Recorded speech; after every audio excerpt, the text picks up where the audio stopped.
Hey everyone, never has another day, another handheld been so true as it is with the handheld featured today, the game console K36S. The K36S is a very budget-friendly handheld, floating around the $30 to $35 range. So if combined with an AliExpress coupon or sale, it's certainly considered a budget-friendly handheld. The K36S itself is a single-stick version of the K36, which in and itself was a clone of the R36S, which was another RK3326 clone-based handheld as well. But I guess as they say, imitation is the sincerest form of flattery, and we know it comes from a pretty solid foundation, to be fair. Inside the box, which boldly states the K36's biggest dream is to stay young forever, you'll find the handheld itself, a manual, screen protector and a charging cable, which we always like to see.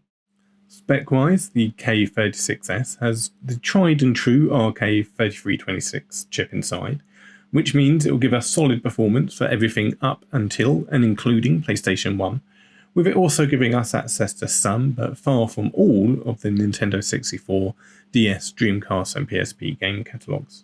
Otherwise, we've got the standard 1GB of RAM seen in these budget handhelds, a 3.5-inch IPS display with a resolution of 640 by 480, a 3000 mAh battery, an emulate Linux-based firmware straight out of the box, and a respectful weight of around 190 grams. Straight out of the box, I wasn't expecting the transparent black model to not be very transparent, with it almost having an understated transparent effect to it compared to what I was expecting to see from the listing pictures. With that said though, the shell itself isn't a fingerprint magnet, which is always a good thing, and is remarkably and surprisingly comfortable to hold. The K36S has a relatively simple layout with two USB-C ports and a headphone jack on top, reset and power buttons as well as the microSD card slot on its right side, volume buttons on the left side and a speaker grill on the underside.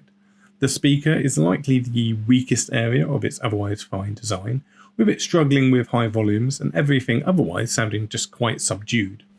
Overall though, the K36S has a budget look to it, but other than the speaker, fortunately doesn't do anything too dreadful with its look, layout or overall shell design.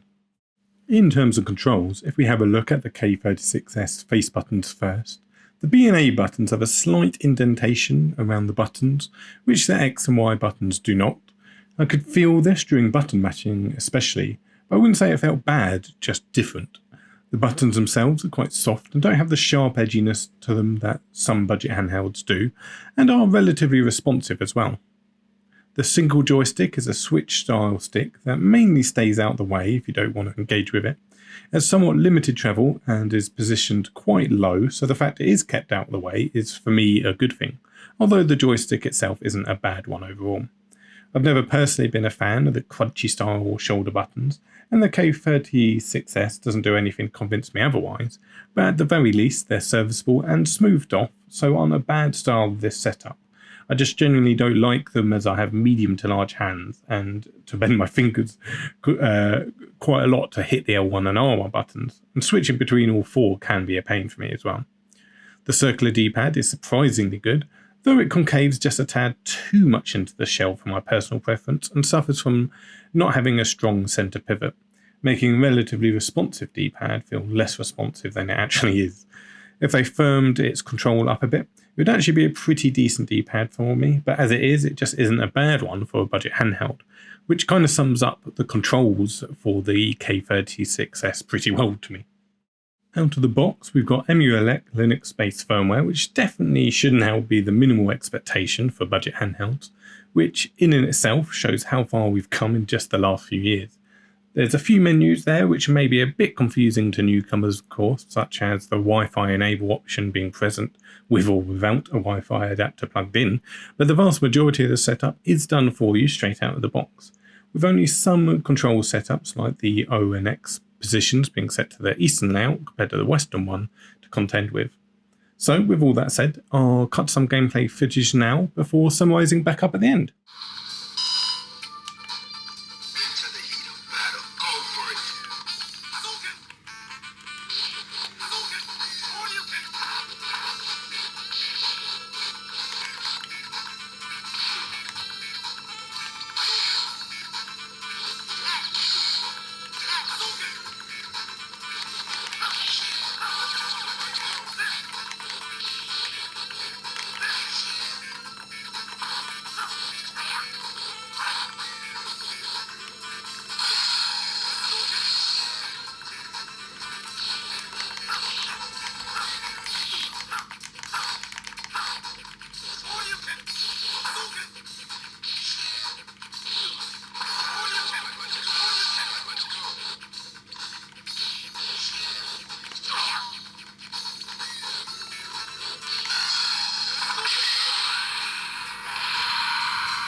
So, all in all, the K36S isn't a bad budget-based handheld.